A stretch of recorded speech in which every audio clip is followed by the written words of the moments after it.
നമ്മൾ ചിന്തിക്കണം, യാക്കൂബ് നബി അലൈഹിസ്സലാത്തു വസ്സലാം ഈ പരീക്ഷണം നേരിടാനുള്ളൊരു കാരണമുണ്ട്. യാക്കൂബ് നബി അലൈഹിസ്സലാത്തു വസ്സലാം ഇത്രത്തോളം കരയാനൊരു കാരണം ബഹുമാനപ്പെട്ട ഉലമാക്കൾ, പണ്ഡിതന്മാര് പഠിപ്പിക്കുന്നുണ്ട്. നമ്മൾ ശ്രദ്ധിക്കേണ്ട ഒരു വിഷയമാണ്. ഉളഹിയത്തിന്റെ സമയമാകുമ്പോ, വലിയ പെരുന്നാളാകുമ്പോ ഉളഹിയത്ത് നടത്തും നമ്മള്, അല്ലേ? 1, 2, 4, 5, 10, 15, 20 മാടുകളെയും ആടുകളെയൊക്കെ നമ്മൾ അറക്കൂലേ? ഇവിടെ അങ്ങനെ ഉണ്ടോ? ഒരുമിച്ച് കൂട്ടിയിട്ട് അങ്ങനുണ്ടോ? മഹല്ലുകളിൽ ഒരുമിച്ച് കൂട്ടിയിട്ട്, നമ്മളെ നാടുകളിലൊക്കെ അങ്ങനെയാണ്. ജമാഅത്തിൽ ആ മഹല്ലിലുള്ള ആളുകളുടെ മുഴുവൻ ഉളുഹിയത്ത് മൃഗങ്ങളെയും ഒരുമിച്ച് കൂട്ടി എന്ത് ചെയ്യും? അറുക്കും, അറവ നടത്തും, എന്നിട്ട് എല്ലാവർക്കും വിതരണം ചെയ്യും. അതാകുമ്പോൾ എല്ലാവർക്കും കിട്ടും, അല്ലേ? ജമാഅത്തിൽ എല്ലാവർക്കും കിട്ടും. അത് നല്ലൊരു പരിപാടിയാ. പക്ഷെ ഒരുപാട് മാനദണ്ഡങ്ങൾ സൂക്ഷിക്കണം. പലരും സൂക്ഷിക്കാറില്ല, പക്ഷെ പണി കിട്ടും. സൂക്ഷിച്ചില്ല എങ്കിൽ പണി കിട്ടും. യാക്കൂബ് നബി അലൈഹിസ്സലാത്തു വസ്സലാമിന് ഈ കിട്ടിയ പണി, സഹോദരങ്ങളെ, മാടിനെ അറുത്തപ്പോൾ സൂക്ഷ്മത പാലിക്കാത്തതിന്റെ പേരിലാണ്. ഒരു പശുവിനെ അറുത്തപ്പോൾ സൂക്ഷ്മത പാലിക്കാത്തതിന്റെ പേരിലാണ്. സഹോദരങ്ങളെ, അല്ലാഹുവിന്റെ റസൂല് പറഞ്ഞല്ലോ, സല്ലല്ലാഹു അലൈഹി വസല്ലം, അല്ലാഹുവിന്റെ പ്രവാചകർ പറഞ്ഞു, ഒരു മാടിനെ അറുക്കുമ്പോ, അല്ലെങ്കിൽ ഒരു ആടിനെ അറുക്കുമ്പോ, അല്ലെങ്കിൽ ഒരു ഒട്ടകത്തിനെ അറുക്കുമ്പോ, ഒരു കോഴിയെ അറുത്താൽ പോലും മറ്റൊരു ജീവിയുടെ മുമ്പിൽ വെച്ച് നിങ്ങൾ അറക്കാൻ പാടില്ല. ഒരു മാടിനെ അറുക്കുമ്പോ ഒരു മാടിന്റെ മുമ്പിൽ വെച്ച് അറക്കാൻ പാടില്ല. ഒരാടിനെ അറുക്കുമ്പോ ഒരാടിന്റെ മുമ്പിൽ വെച്ച് അറക്കാൻ പാടില്ല. ഒരു കോഴി അറുക്കുമ്പോ മറ്റൊരു കോഴിയുടെ മുമ്പിൽ വെച്ച് അറക്കാൻ പാടില്ല. സഹോദരങ്ങളെ, യാക്കൂബ് നബി അലൈഹിസ്സലാത്തു വസ്സലാം ഒരു പശുക്കിടാവിനെ അറക്കുമ്പോ, ഒരു പശുക്കിടാവിനെ അറുത്തപ്പോ അതിന്റെ തള്ളപ്പശു നോക്കി നിന്നുകൊണ്ട് കരഞ്ഞുപോയി.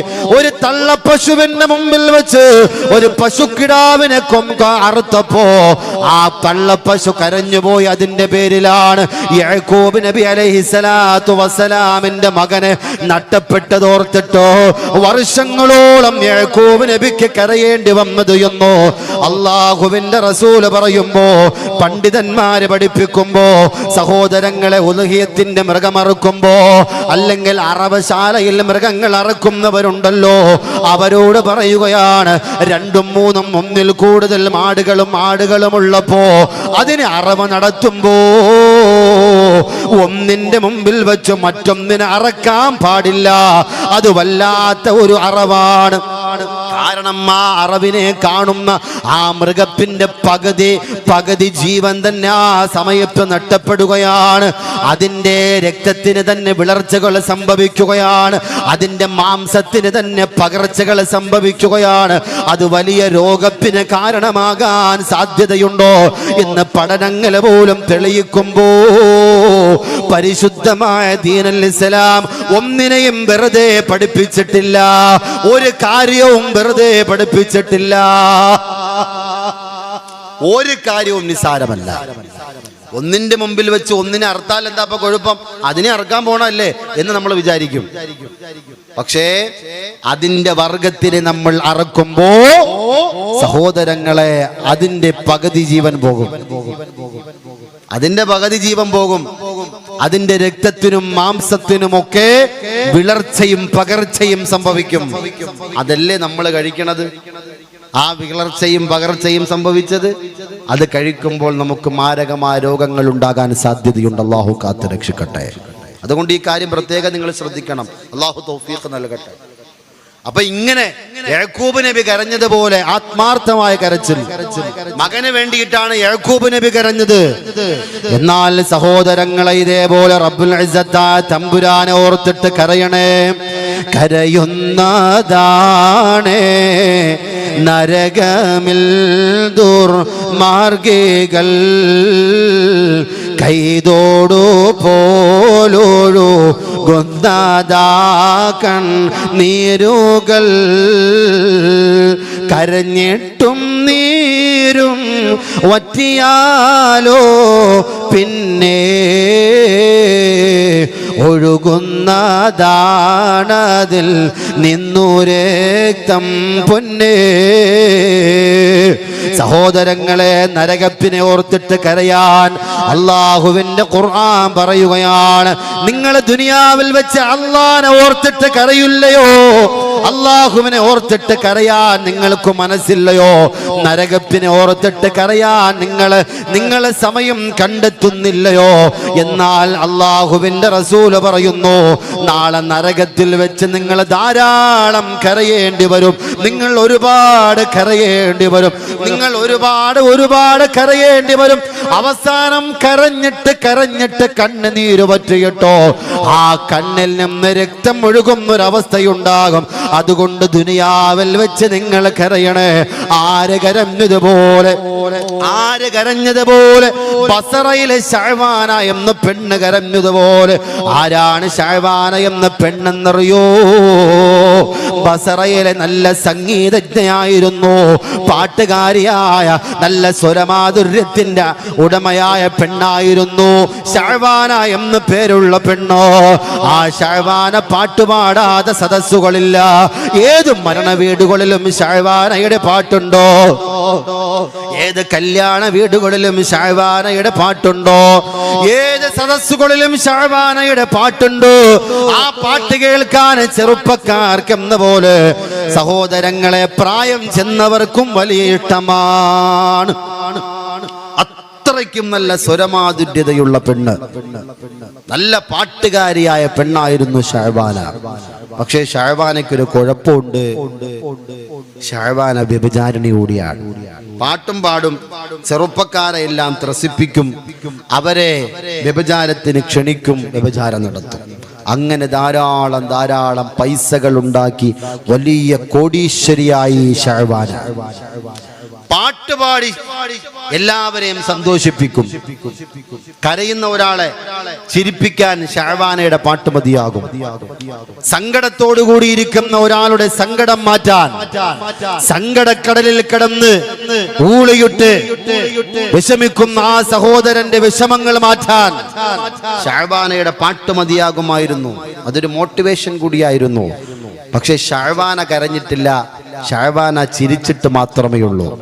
ശഅബാന മറ്റുള്ളവരെ ഇങ്ങനെ ചിരിപ്പിക്കാനും സന്തോഷിപ്പിക്കാനും നൃത്തം ചെയ്യിപ്പിക്കാനും എല്ലാവരെയും ഇങ്ങനെ ആഹ്ലാദ തിമിർപ്പിലാക്കാനും ആനന്ദത്തിലാക്കാനും എല്ലാവർക്കും ആവേശം കൊടുക്കുവാനാണ് ശഅബാന ഇതേവരെ നടന്നിട്ടുള്ളത്. അങ്ങനെയുള്ള ശഅബാന പാട്ടുപാടി വലിയ പണക്കാരിയായ കോടീശ്വരിയായി സമ്പന്നതയുടെ കൊടുമുടിയിലെത്തി ശഅബാന.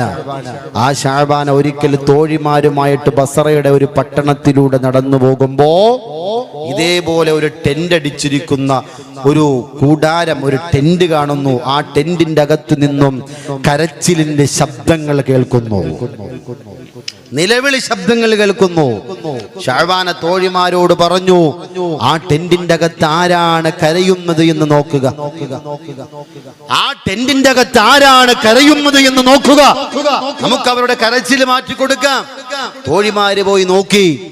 തോഴിമാര് പോയി നോക്കുമ്പോ സുബ്ഹാനല്ലാഹ്, ആ തോഴിമാര് വന്നു നോക്കുമ്പോൾ അത്ഭുതപ്പെട്ടു പോയി. ഇതേപോലെ ഒരു പണ്ഡിതൻ നിന്ന് പ്രഭാഷണം നടത്തുന്നു. ആ പണ്ഡിതന്റെ പ്രഭാഷണം കേട്ടിട്ട് അവിടെ ഇരിക്കുന്ന നൂറുകണക്കിന് ആളുകൾ ആ പ്രഭാഷണം കേട്ടിട്ട് കരയുകയാണ്. പ്രഭാഷണം കേട്ടിട്ട് കരയുന്നു. പ്രഭാഷണം കേട്ടിട്ട് കരയാണ്. ഇന്ന് പ്രഭാഷണം കേട്ടിട്ട് ചിരിക്കുകയാണ് അല്ലേ? എന്റെ പ്രഭാഷണം കേട്ടിട്ട് നിങ്ങൾ എത്ര പ്രാവശ്യം ചിരിച്ച് അല്ലേ? ഇന്ന് പ്രഭാഷണം കേട്ടിട്ട് കരയൂലല്ലോ. ഈമാനുള്ളവർ കരയും. പണ്ടത്തെ പ്രഭാഷകന്മാര്, അതായത് തഴവാ ഉസ്താദിന്റെ ഒക്കെ പ്രഭാഷണം കേട്ടിട്ടുള്ളവർ ആരെങ്കിലും ഉണ്ടോ? തഴവാ ഉസ്താദിന്റെ പ്രഭാഷണം നേരിട്ട് കേട്ടിട്ടുള്ളവര് ഉണ്ടോ? ഇല്ലേ? ആരും ഇല്ലേ? ഞാൻ കേട്ടിട്ടുണ്ട് അൽഹംദുലില്ലാ. എൻ്റെ ചെറിയ പ്രായത്തിൽ എൻ്റെ മഹല്ലിൽ തഴവാ ഉസ്താദിന്റെ പ്രഭാഷണം ഉണ്ടായിരുന്നു. അന്ന് ചെറിയ പ്രായത്തിൽ ഞാൻ കേട്ടിട്ടുണ്ട്. സഹോദരങ്ങൾ, എനിക്ക് ഓർമ്മയില്ല ഇത് തഴവാ ഉസ്താദാണെന്ന് അന്ന് ഓർമ്മയില്ല. ഇന്ന് തഴവ ഉസ്താദിന്റെ ബൈത്തുകൾ പാടാൻ ഏതെങ്കിലും വായില് മറക്കോ, ഏതെങ്കിലും പ്രഭാഷകൻ മറക്കോ തഴവ ഉസ്താദിന്റെ ബൈത്ത്? തഴവ ഉസ്താദിന്റെ പ്രഭാഷണം തുടങ്ങിയാൽ സദസ്സിലിരിക്കുന്നവരൊക്കെ കരയുമായിരുന്നു. അങ്ങനെ എത്രയോ ആലിമീങ്ങൾ, എത്രയോ മഹാരഥന്മാരായ പണ്ഡിതന്മാർ, പ്രഭാഷകന്മാർ, അവര് പ്രഭാഷണം അങ്ങോട്ട് തുടങ്ങിയാൽ അവിടെ ഇരിക്കുന്നവരൊക്കെ കരയും. അത്രയ്ക്കും ക്വാളിറ്റിയാണ്, സ്റ്റാൻഡേർഡാണ്, അത്രയ്ക്കും ഭയമാണ്. ഓരോ വാചകങ്ങളും സഹോദരങ്ങളെ കുന്തമുന പോലെ ഹൃദയത്തിൽ വന്നുകൊള്ളുമായിരുന്നു. അങ്ങനെയുള്ള പ്രഭാഷണം, അങ്ങനെ ഒരു പ്രഭാഷണം കേട്ടുകൊണ്ട് ഒരു കൂടാരത്തിന്റെ ഉള്ളിൽ ഇതേപോലെ ആണുങ്ങളും പെണ്ണുങ്ങളും എല്ലാം ഇരിക്കുന്നു. അവരിങ്ങനെ കരയുകയാണ്. ഈ ഉസ്താദ് പ്രഭാഷണം നടത്തുന്നത് നരകത്തിനെ കുറിച്ചാണ്. തോഴിമാര് ശഅബാനയോട് പോയി പറഞ്ഞു, ശഅബാന, അവിടെ ഇരിക്കുന്ന ആളുകൾ കരയുന്നത് ഒരു ഉസ്താദിന്റെ പ്രഭാഷണം കേട്ടിട്ടാണ്, ഒരു പണ്ഡിതന്റെ പ്രഭാഷണം കേട്ടിട്ടാണ് എല്ലാവരും കരയുന്നത് എന്ന് പറഞ്ഞപ്പോ ശഅബാന പൊട്ടിച്ചിരിക്കാൻ തുടങ്ങി. ഒരു പ്രഭാഷണം കേട്ടിട്ട് കരയുന്നു, എന്തോ ഒരു നാണക്കേട്, എന്തോ ഒരു നാണക്കേട് എന്ന് പറഞ്ഞുകൊണ്ട് ശഅബാന ആ കരയുന്നവരെ ചിരിപ്പിക്കാൻ വേണ്ടിയിട്ടോ കൂടാരത്തിന്റെ ഉള്ളിലേക്ക് കടന്നു വരുന്നു. സുബ്ഹാനല്ലാഹ്. ആ കൂടാരത്തിന്റെ ഉള്ളിലേക്ക് കയറുമ്പോ ഒരു പണ്ഡിതൻ നിന്ന് പ്രഭാഷണം നടത്തുന്നു. ശുഭവസ്ത്രധാരിയായ, നല്ല ദാടി നീട്ടി വളർത്തിയ, തലപ്പാവ് ധാരിയായ, ഈമാനിന്റെ പ്രകാശം മുഖത്ത് സ്ഫുരിക്കുന്ന ആ പണ്ഡിതൻ പ്രഭാഷണം നടത്തുകയാണ്. നരകത്തിന്റെ ആയത്തുകൾ അങ്ങോട്ട് ഓതുകയാണ്, നരകത്തിന്റെ ആയത്തുകൾ ഓതുകയാണ്. ഖുൽ നാറു ജഹന്നം قل نار جهنم أشد حرا لو كانوا يفقهون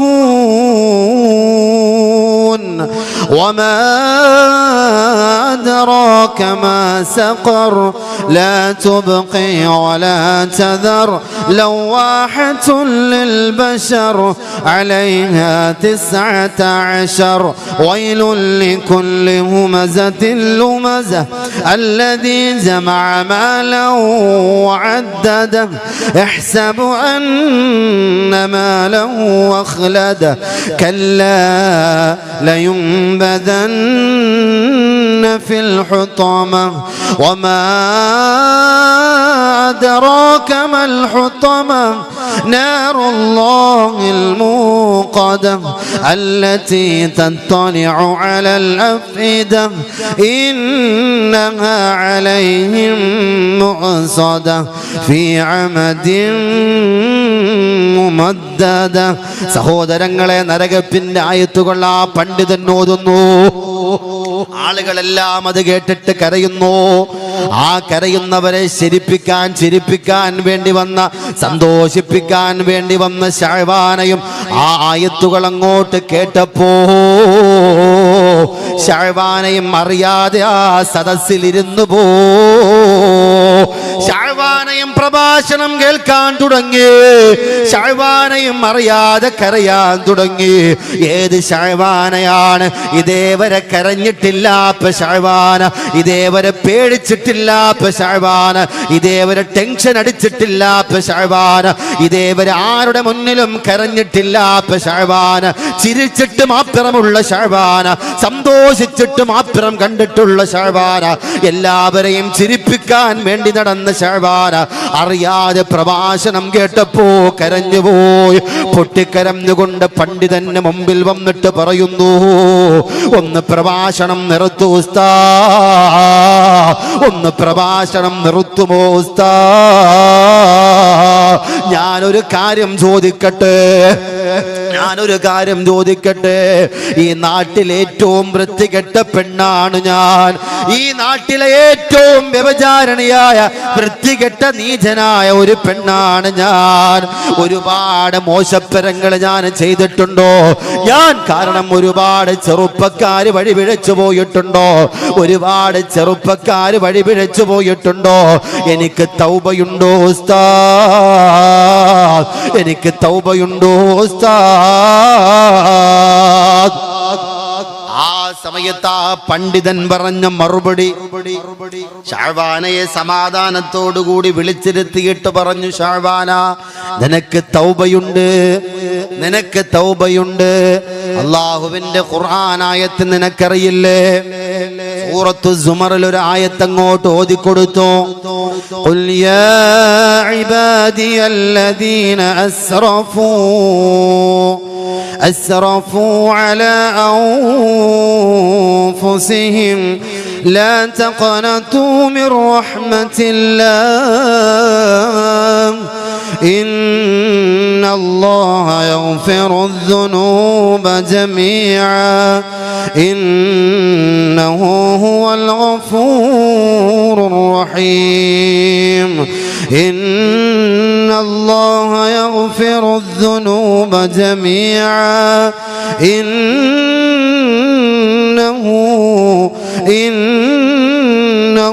هو الغفور الرحيم. ഷഅബാന, അല്ലാഹുവിന്റെ ഖുർആൻ പറയുകയാണ് ഓരോ അടിമകളോടും, എൻ്റെ പ്രിയപ്പെട്ട ദാസന്മാരെ, എൻ്റെ പൊന്നുദാസന്മാരെ, എൻ്റെ സ്നേഹിതന്മാരെ, അല്ലാഹുവിന്റെ ഖുർആൻ വിളിക്കുന്നു, എൻ്റെ പൊന്നു അടിമകളെ, നിങ്ങൾ നിരാശപ്പെടണ്ട, നിങ്ങൾ ആശങ്കപ്പെടണ്ട. നിങ്ങൾ എത്ര വലിയ പാപങ്ങൾ ചെയ്തവരാണെങ്കിലും, പർവ്വത സമാനമായ പാപങ്ങൾ ചെയ്തവരാണെങ്കിലും, ആകാശലോകത്ത് പാതിരാ സമയത്ത് മിന്നിത്തിളങ്ങി നിൽക്കുന്ന താരകങ്ങളുടെ എണ്ണത്തേക്കാൾ പാപങ്ങൾ ചെയ്ത മനുഷ്യരാണെങ്കിലും, അത് അലമറയിട്ട് തിരമാലകൾ അടയ്ക്കുന്ന കടലിന്റെ വെള്ളത്തിനേക്കാളും സമുദ്രത്തിലെ വെള്ളത്തിനേക്കാളും പാപങ്ങൾ ചെയ്ത മനുഷ്യരാണെങ്കിലും, ലാ തഖ്നതൂ മിർ റഹ്മത്തില്ലാഹ്, നിങ്ങൾ അല്ലാഹുവിന്റെ അടുക്കൽ പൊട്ടിക്കരഞ്ഞു, അല്ലാഹുവിന്റെ അടുക്കൽ പൊട്ടിക്കരയണേ. നിങ്ങളെ പാപങ്ങൾ അല്ലാഹു പുറത്തു തരുന്നതാണ്. ഷഅബാന, നിന്റെ പാപവും അല്ലാഹു പുറത്തു തരും. നിന്റെ പാപങ്ങൾ അല്ലാഹുവിനോട് നീ പറയണേ, നീ സമ്മതിക്കണേ. എന്നിട്ട് നീ ഇന്നു മുതൽ കരയാൻ തുടങ്ങണേ, ഇന്നു മുതൽ നീ കരയാൻ തുടങ്ങണേ. ഷഅബാന അന്നു മുതൽ കരയാൻ തുടങ്ങി. ഷഅബാന പാട്ടെല്ലാം നിർത്തി, തമാശ പറച്ചിലെല്ലാം നിർത്തി, തോഴിമാരെ എല്ലാം ഒഴിവാക്കി, സമ്പത്തെല്ലാം പാവപ്പെട്ടവർക്ക് കൊടുത്തു, വീടെല്ലാം വിറ്റു. എന്നിട്ട് ചെറിയ ഒരു ചെറ്റക്കുടിലിൽ പോയി താമസിച്ചു. അന്ന് വരെയും ശരീരത്തിന്റെ മാംസളമായ പാവങ്ങള് ചെറുപ്പക്കാരെ കാണിച്ചുകൊണ്ട് നടന്ന് ഷഅബാന ഹിജാബ് നിഖാബ് ധരിക്കാൻ തുടങ്ങി. ഒരു കണ്ണ് പോലും വെളിയിൽ കാണിക്കാത്ത രീതിയിൽ, കൈയുടെ ഒരു വിരലിന്റെ നഖത്തിന്റെ പുറം ഭാഗം പോലും ഒരു ചെറുപ്പക്കാര് പോലും കാണിക്കാത്ത രീതിയിൽ ശരീരമാസകലം മറച്ചുകൊണ്ട് നടക്കാൻ തുടങ്ങി. എന്നിട്ടോ അല്ലാഹുവിന് സുജൂദ് ചെയ്തിട്ട് കരയുകയാണ്, അല്ലാഹുവിന് ഇബാദത്തുകൾ ചെയ്യുകയാണ്, പൊട്ടിക്കരഞ്ഞുകൊണ്ട് ദുആ ചെയ്യുന്നു. സഹോദരങ്ങളെ, ഷഅബാന കരച്ചിൽ നിർത്തുന്നില്ല. എത്രത്തോളം എന്നാൽ ഭക്ഷണം കഴിക്കുമ്പോഴും ഷഅബാന കരയുകയാണ്. ഭർത്താവ് വന്ന് ചോദിക്കുമ്പോഴും ഭാര്യ കരഞ്ഞുകൊണ്ടിരിക്കുകയാണ്. തോഴിമാര് പലരും വന്ന് കരച്ചിൽ നിർത്താൻ പറയുന്നു, കരയുന്നില്ല, കരച്ചിൽ നിർത്തുന്നില്ല. സഹോദരങ്ങളെ, അവസാനം കരച്ചിലിന്റെ കരഞ്ഞ് കരഞ്ഞ് കരഞ്ഞ് കരഞ്ഞ് കണ്ണുനീര് വറ്റിയിട്ട് കണ്ണിൽ നിന്ന് കണ്ണുനീരിനു പകരം രക്തമൊഴുകാൻ തുടങ്ങുമ്പോ അദ്ദേഹം കൂട്ടുകാരികൾ വന്നിട്ട് പറഞ്ഞു, ഷഅബാന, ഷഅബാന, കരച്ചിലൊന്നു നിർത്തുമോ, കരച്ചിലൊന്നു നിർത്തുമോ? കണ്ണുനീരിനു പകരം രക്തമാണ് നിന്റെ കണ്ണിൽ നിന്ന് ഒഴുകുന്നതോ? ഇനിയും നീ കരഞ്ഞു പോയാൽ നിന്റെ കണ്ണിന്റെ കാഴ്ച നഷ്ടപ്പെട്ടു പോകുമെന്ന് പറയുമ്പോ ഷഅബാന പറയുന്നു, എനിക്കതിന് കുഴപ്പമില്ല, എനിക്കതൊരു പ്രശ്നമേ അല്ല. ഞാൻ നരകത്തിനെ ഓർത്തിട്ട് കരഞ്ഞെന്റെ കണ്ണിന്റെ കാഴ്ച നഷ്ടപ്പെട്ടാലും എനിക്ക് കുഴപ്പമില്ല. പക്ഷേ നാളെ അള്ളാഹുവിന്റെ സമക്ഷത്തിൽ ചെല്ലുമ്പോ നരകത്തിനെ കൊണ്ടുവരുമല്ലോ, നരകത്തിനെ എന്റെ മുമ്പിൽ കൊണ്ട് നിർത്തുമല്ലോ.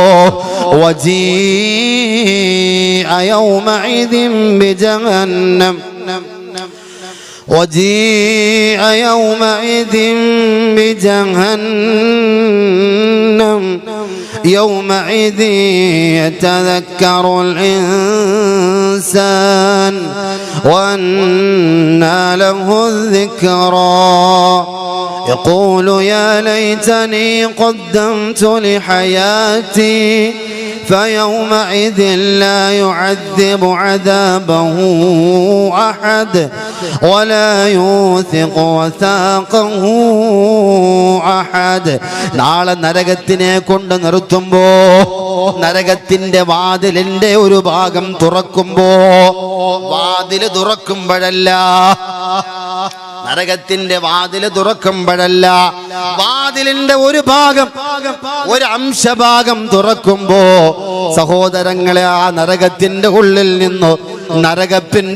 നിന്നു ചൂട് കാറ്റ് വഴി അടിച്ചു വീശുമ്പോ പലരുടെയും കാഴ്ച നഷ്ടപ്പെടുമ്പോ ആ കൂട്ടത്തിൽ ജ്ഞാനമുണ്ടാകുമല്ലോ. ആ നരകത്തിന്റെ ചൂടേറ്റിട്ട് എന്റെ കാഴ്ച നഷ്ടപ്പെടാതിരിക്കാൻ വേണ്ടിയിട്ടാണ് നരകപ്പിനെ ഓർത്തിട്ട് ഞാൻ കരയുന്നതെന്ന് ബഹുമാനപ്പെട്ട ശഅബാന പറഞ്ഞു കൊടുക്കുകയാണ്. ഇതേപോലെ കരയാൻ നമുക്ക് സാധിച്ചില്ല എങ്കിലും, ശഅബാന കരഞ്ഞതുപോലെ കരയാൻ സാധിച്ചില്ലേലും, വെറുതെ അള്ളാഹുവിന്റെ മുമ്പിൽ കരച്ചിൽ അഭിനയിക്കാനെങ്കിലും നമ്മൾ തയ്യാറാകണം. ആളുകളുടെ മുമ്പിൽ, പടപ്പുകളുടെ മുമ്പിൽ നമ്മൾ അഭിനയിക്കും, കരച്ചിൽ അഭിനയിക്കും. പക്ഷെ പടച്ചവന്റെ മുമ്പിലെങ്കിലും അഭിനയിക്കണം നമ്മൾ. വെറുതെ കാര്യങ്ങൾ നേടിയെടുക്കാൻ വേണ്ടി കരഞ്ഞാ പോരാ. അള്ളാഹുവിന്റെ അടുക്കൽ നിന്നും കാര്യങ്ങൾ നേടിയെടുക്കാൻ കരയണം. അള്ളാഹു തൗഫീഖ് നൽകട്ടെ. ഈ സദസ്സിന് അതൊരു സബബാക്കി അനുഗ്രഹിക്കുമാറാകട്ടെ.